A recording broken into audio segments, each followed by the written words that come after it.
Manuel Castells' The Power of Identity, the second volume in his trilogy The Information Age Economy, Society and Culture, arrives as a monumental exploration of identity's multifaceted role in shaping our world. Castells, a sociologist renowned for his work on the network society, delves into the intricate interplay between globalization, communication technologies, and the construction of meaning and purpose through identity. The work responds to a perceived void in understanding the cultural dimensions of globalization, where economic and technological forces tend to dominate theoretical discourse. Prior scholarship often treated identity as a static given, rather than a dynamic process shaped by complex social interactions. Castells, in The Power of Identity, endeavors to address this oversight, offering a framework for understanding how individuals and groups construct meaning in the face of globalizing forces that often threaten traditional sources of identity. The book's central thesis revolves around the concept of identity as a source of meaning and experience. Castells posits that in an era of rapid social change,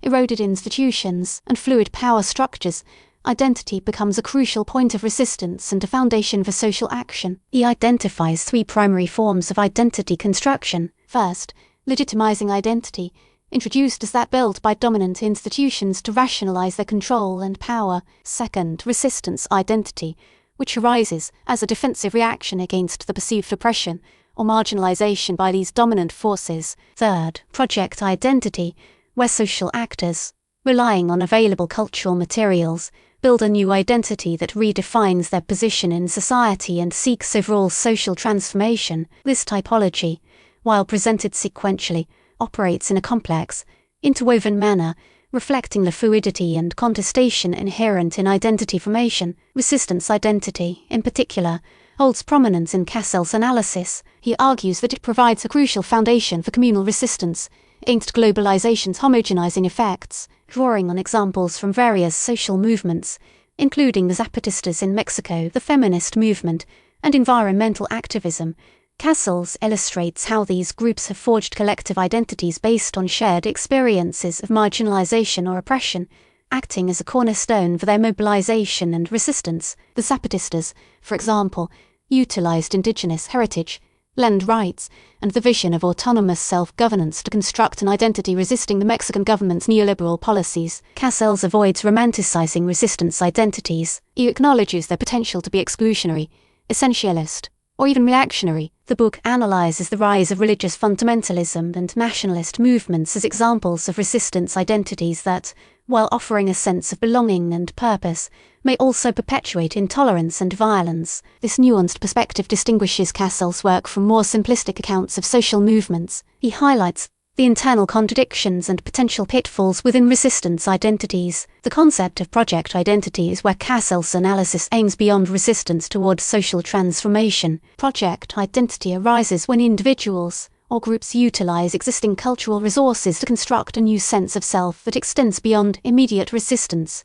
toward broad societal change. This involves a proactive effort to redefine social values, norms, and relationships. Castells sees the feminist movement as a prime example of project identity, arguing that feminism aims not only to combat gender inequality, but also to transform fundamental aspects of social life, including family structures, work patterns, and cultural representations. A component of this transformational goal requires dismantling previously held social ideals. The Power of Identity explores the role of communication technologies, especially the Internet, in shaping identity. Castells argues that the Internet serves as both a platform for disseminating dominant ideologies and a space for marginalized groups to forge counter-identities. This duality reflects Castells' dialectical approach, where technology's potential to both empower and disempower individuals and groups gains recognition. Online communities enable individuals to transcend geographical boundaries and connect with others who share similar values, interests, or experiences. Websites and social media present opportunities for marginalized groups to articulate their perspectives, challenge dominant narratives, and mobilize collective action. The impact of the Internet on identity is complex and multifaceted. The influence of prior works profoundly shaped the conceptual framework presented in The Power of Identity. The work of Anthony Giddens on structuration theory, which emphasizes the interplay between social structures and human agency, is evident in Castells' approach to identity formation. Mitchell Foucault's work on power and discourse informs Castells' understanding of how dominant institutions construct legitimizing identities. The Frankfurt School's critique of mass culture provided intellectual foundations for Castells' analysis of globalization's homogenizing effects. These intellectual influences, combined with Castells' empirical research on social movements and urban spaces, give the power of identity its breadth and depth. The power of identity quickly became a landmark in social sciences, influencing diverse fields,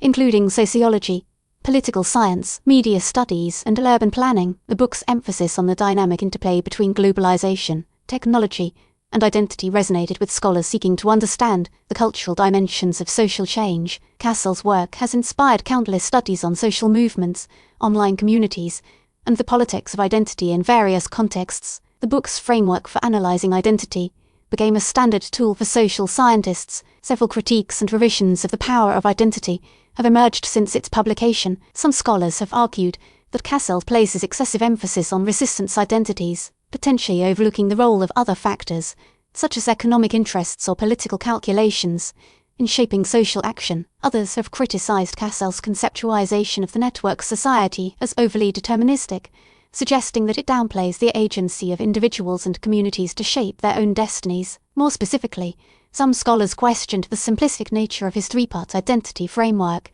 viewing it as overly rigid for the complexity of identity formation. In response to these criticisms, Castells has refined aspects of his theory in subsequent publications. He has acknowledged the need for a more nuanced understanding of the relationships between identity, power, and social change. He has emphasized the importance of intersectionality, recognizing that individuals hold multiple identities that intersect and interact in complex ways. Later works demonstrate an emphasis on the role of emotions and affect in shaping social movements and political mobilization. The legacy of the power of identity extends beyond academic circles. The book has influenced social activists, community organizers, and policymakers seeking to address issues of social inequality, cultural diversity, and political participation. Castells' insights into the power of identity have assisted diverse social groups in articulating their experiences, mobilizing collective action, and advocating for social change. The book has served as a valuable resource for understanding identity's pivotal role in shaping social and political landscapes. The work influenced several prominent scholars and their research. For instance, Manuel, a scholar in digital media, applied Castells' framework to analyze the formation of online identities and the role of digital technologies in shaping cultural expression. Saskia Sassen, a sociologist known for her work on globalization and cities, has drawn on Castells' analysis of the network society to understand the spatial dimensions of global economic processes and the emergence of global cities. Furthermore, scholars in science and technology studies have applied Castells' insights to analyze the relationship between technological innovation, social change, and the construction of identity. The book spurred theoretical developments in several fields. In political science, Castells' work helped to shift the focus from traditional notions of power toward a more nuanced understanding of the role of culture and identity in shaping political behavior. In sociology, his work influenced the development of new theories of social movements, emphasizing the importance of collective identity, framing processes, and network mobilization. Finally, in media studies,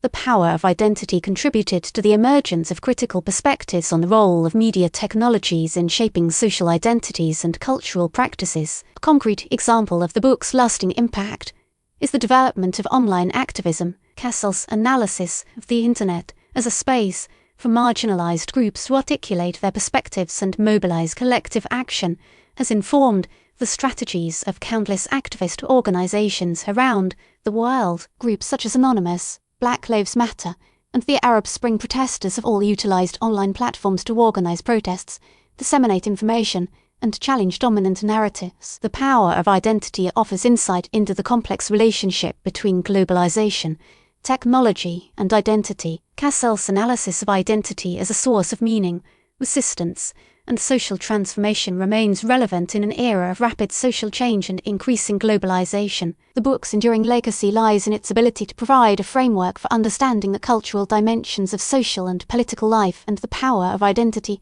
to shape our world.